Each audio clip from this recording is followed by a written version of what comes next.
Hi hello ನಮಸ್ತೆ, welcome to mini blog. ಬೆಳಗ್ಗೆ ಮನೆ ಕೆಲಸ ಎಲ್ಲ ಮುಗಿಸಿ ಬೇಗನೆ ಪೂಜೆ ಮಾಡ್ಕೊಂಡಿದ್ದೆ. ಹಾಗೆ ಟಿಫನ್ಗೆ ನಾನು ಇವತ್ತು ಸೋಯಾ ಚಂಕ್ಸ್ ಹಾಕಿ ರೈಸ್ ಬಾತ್ ಮಾಡ್ಕೊಂಡಿದ್ದೆ. ಮಧ್ಯಾಹ್ನದ ಊಟಕ್ಕೆ ಏನಪ್ಪ ಮಾಡೋಣ ಅಂತ ಯೋಚನೆ ಮಾಡ್ತಿದ್ದೆ. ಯಾಕೆ ಅಂತಂದರೆ ಫ್ರಿಜ್ಜಲ್ಲಿ ಎಲ್ಲ ತರಕಾರಿನೂ ಕೂಡ ಖಾಲಿ ಆಗಿಬಿಟ್ಟಿತ್ತು. ಎಲ್ಲ ಒಂದೊಂದು ಉಳಿದಿತ್ತು, ಅದನ್ನೇ ಹಾಕಿ ತರಕಾರಿ ಸಾಂಬಾರು ಮಾಡೋಣ ಅಂತ ಅಂದ್ಬಿಟ್ಟು ತರಕಾರಿ ಸಾಂಬಾರು ಮಾಡ್ಕೊಂಡಿದ್ದೆ. ಜೊತೆಗೆ ರೆಡ್ ರೈಸ್ ಮಾಡಿದ್ದೆ. ತುಂಬಾ ಚೆನ್ನಾಗಿತ್ತು. ಎಲ್ಲ ತರಕಾರಿನೂ ಹಾಕಿದ್ರಿಂದ ತರಕಾರಿ ಸಾರು ತುಂಬ ಟೇಸ್ಟಿಯಾಗಿ ಬಂದಿತ್ತು. ಮಕ್ಕಳು ಕೂಡ ಸ್ನಾನ ಎಲ್ಲ ಮಾಡಿಸಿ ಊಟ ಹಾಕ್ಕೊಟ್ಟಿದ್ದೆ, ಅವರು ಕೂಡ ತಿಂತಾಯಿದ್ರು. ಹಾಗೆ ಈವ್ನಿಂಗು ತರಕಾರಿ ತೊಗೊಂಬರೋಣ ಅಂತ ಅಂದ್ಬಿಟ್ಟು ಹೊರಗಡೆ ಹೊಟ್ಟಿದ್ವಿ. ಯೂಶ್ವಲಿ ಹಸ್ಬೆಂಡೇ ತೊಗೊಂಡು ಬರ್ತಾರೆ ಎವ್ರಿ ಟೈಮು.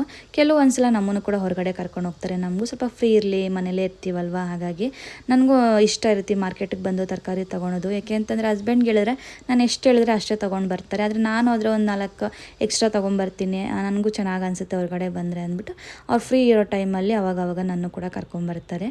ಓಕೆ ಫ್ರೆಂಡ್ಸ್, ಇವತ್ತಿನ ವಿಡಿಯೋ ಇದಾಗಿತ್ತು. ಐ ಹೋಪ್ ನಿಮಗೆ ಇಷ್ಟ ಆಗಿದೆ ಅನ್ಕೊತೀನಿ. Thank you for watching.